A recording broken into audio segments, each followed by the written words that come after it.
So let's look at the 2019 MBSE Cyber Experience Bespoke model. So package 00 contains the blocks that make up this model, and the structure is basically composed of a system with several subsystems, each of which is made up of part properties typed by several blocks, and some of these blocks are reused between the subsystems. So if we look at the power scenario example that we're going to focus on, you'll see that subsystem C shares some parts with, or blocks that type the parts with subsystems A and B. And notice there's several multiplicities that are different. So some are specified, some are left undefined. And it's our desire to capture information about the power usage. And so there's some minor customization that's been done here. There's a stereotype power scenario that is only applied to use cases, so that's the meta type is set there. The power usage is applied to usages, and it has an attribute of a usage factor, which is the fudge factor to account for something being run at partial power.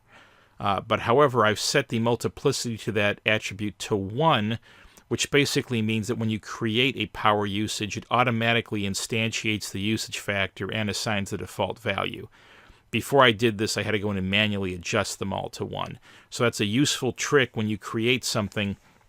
If you put a multiplicity of 1 on the attribute, it'll force the creation of the default.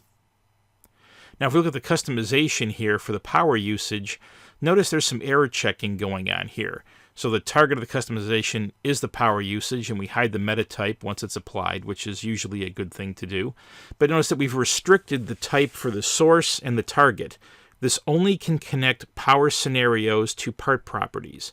So this is really powerful. We basically are preventing bogus relationships from being created by limiting the ends. So again, this is a purpose-built customization, and by limiting the ends of the relationship, we eliminate a whole host of errors and don't even have to check for them because they can't even be created in the first place. So I would argue this is the first step in quality modeling, is if you can prevent the error from happening, you should do so. And there's no need to bog the model down with a validation suite then.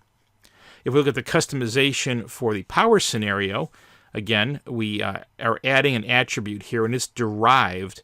It's the power scenario usage, and it's driven by the opaque behavior that we have here of calculating the power usage. And so the intent is that we will create a variety of power usage relationships between the scenario and the parts that are turned on in it, and the power usage should be basically the sum product of the power draw of the block that types the part property times the multiplicity times the usage factor. And then we sum all those up, and that gives us the total draw for that particular scenario.